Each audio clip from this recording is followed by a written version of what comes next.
Boom. We start off our weekends with some bad news, but welcome back to Seminoles Sideline 365. I say bad news. It's recruiting. It's not really actually bad news in the grand scheme of things, but bad if you are looking forward to the upcoming season in any regard. Florida State loses the battle for one of the two recruits that we've been talking about for the last couple of weeks.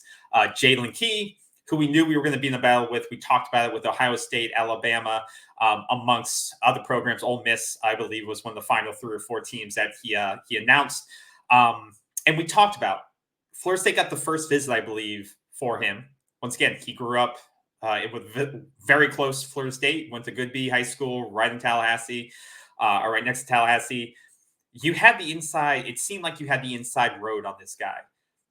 Great experience, 1 year left, popped off at UAB, was going to be able to solidify that safety room with you only having 2 scholarship players or 2 players with experience, 2 scholarship players with experience on the roster right now. And he was going to be a plug and play piece based on what you had lost with Travis J, Omarion Cooper, among others, leaving from that room. But it turns out that the pitch from Alabama is just too sweet, right?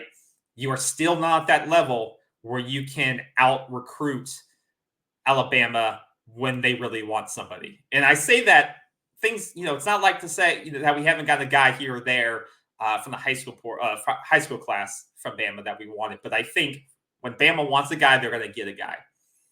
And they got a guy like he due to a number of things. And I think it's interesting based on what he said, why he chose Alabama, right? He points out in his statement, I chose Alabama because it was a defensive scheme-wise the best fit for me in my game. Not really sure what that means. He said about Florida State that they use their defensive backs in multiple different ways, so I think that was kind of a push. Also, the resources they have is in a place ultimately to give players an advantage at the next level and also after football, whether it be 2 or 10 years from now, after there is none. So I think that's very interesting to point out there. The resources they have in place to ultimately give players an advantage at the next level and also after football. Let's take that as it may be. Is that saying academically? Is that saying setting them up with the right, did Florida State not make a good enough pitch as, we're going to give you resources, financial literacy, connections? Do they not talk up enough off the football field? What do we take care of you outside of football after your pro career? Or if you don't have a pro career, what do those things look like? Maybe there's too much of a pitch on this season and what you can make a difference today with Florida State football. And this may not be I don't think this is a subtweet of Florida State football, but I think it's very interesting what he said about resources and the way that they pitch those resources. Now, when he's talking about going to the next level, I don't think, Florida State fans, we talked about DBU, and we do have some talented players at the next level from the defensive secondary. But you can't compete with Alabama right now in that regard. Alabama, since 2020, I believe it is, has had at least 7 players in the defensive backfield drafted. That is compared to 3 from Florida State. And Florida State's only had 1 player since in the last 3 years within the first 3 rounds of the draft, and that was Asante Samuel. Meanwhile, Alabama's had, I think, 3+, 4+ within the first 3 rounds drafted, including this year when they had just in the entire draft of this past year, they had 3 players drafted in the defensive backfield. So when we're comparing, and I pulled up the wrong thing, but we're comparing things here. Look what they had drafted this year. They had Brian Branch, they had Jordan Battle, DeMarco Helms. And then the list goes on. Another defensive back, and this is just in the last 2 years. Another defensive back. Now you look at Florida State, it's got kind of dry, right? Jamie Robinson went later than FSU media was talking about. Went to the 5th round. He slid down. Wasn't a good look for Florida State. Asante Samuel was the last great product we had come out of this program, right? That was 2 years ago. It seems like he's been in the NFL forever now with the Chargers, and he's doing well. But he was your last guy that was in the first 3 rounds of the NFL draft at the defensive back level. Then you go to Hosma, counts somehow. He's a 6th rounder.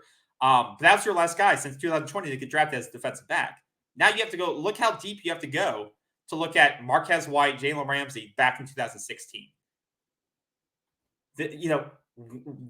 Our production of defensive backs has been lacking. We know that. If we've seen our defense in years past with the Willie Taggart era, the end of the Jimbo Fisher era, and how we struggled early on with Mike Norvell, we knew we were missing our secondary playmakers, right?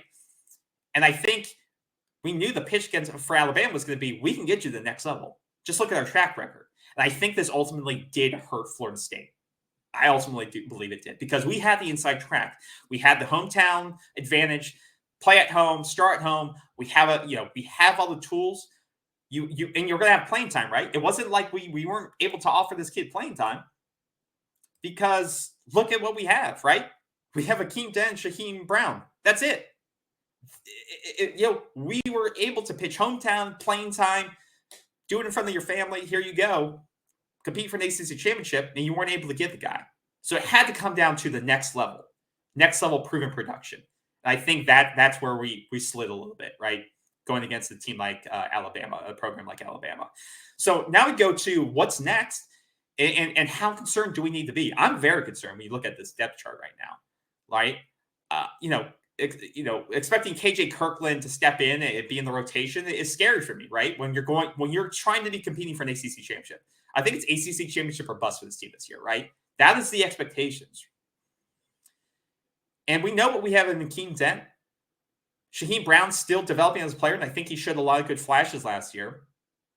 But it's scary what you have here. So I wonder if they're going to start looking at shifting different guys around. The other thing we talked about is that they're going to be hosting the JUCO kid this weekend. And we talked about him late last week, Ashton Barker out of Iowa Western Community College. I think it's a lock that you get this guy now. The issue is that he has no playing time either. He's basically a high school recruit.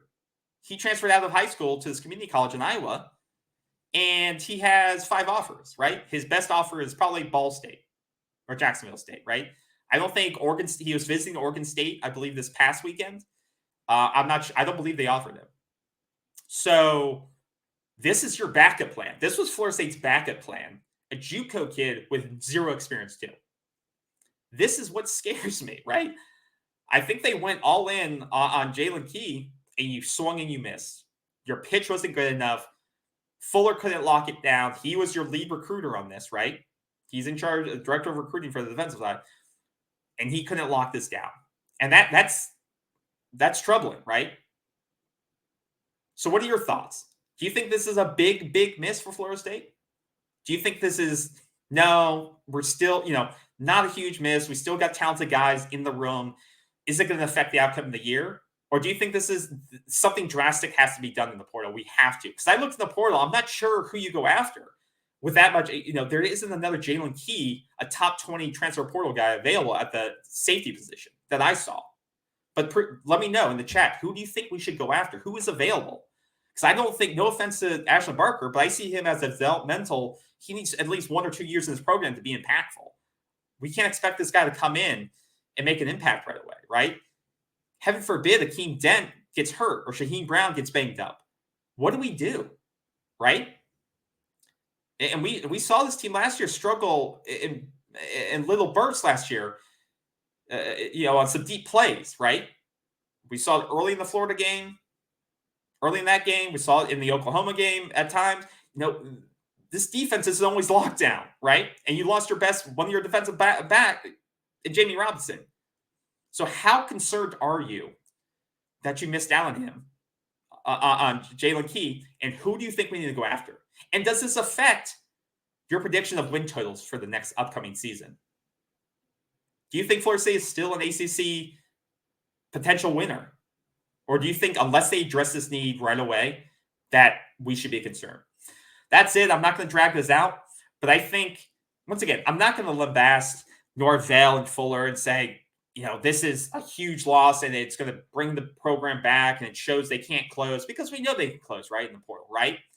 But it just shows it's a reality check too, that Florida State is not yet on the level of Alabama in terms of that pitch. Alabama is still Alabama, and they can get the guys that they want to get, in my eyes. But let me know if you disagree. Thanks for the time. Have a great weekend. Don't let this bother you. Have a great weekend. We'll let you know if anything breaks, and hopefully we'll get some good Keon Coleman news. Maybe that will offset this a little bit for me. So have a great weekend, guys. Let me know in the chat what you think, and take care. See you.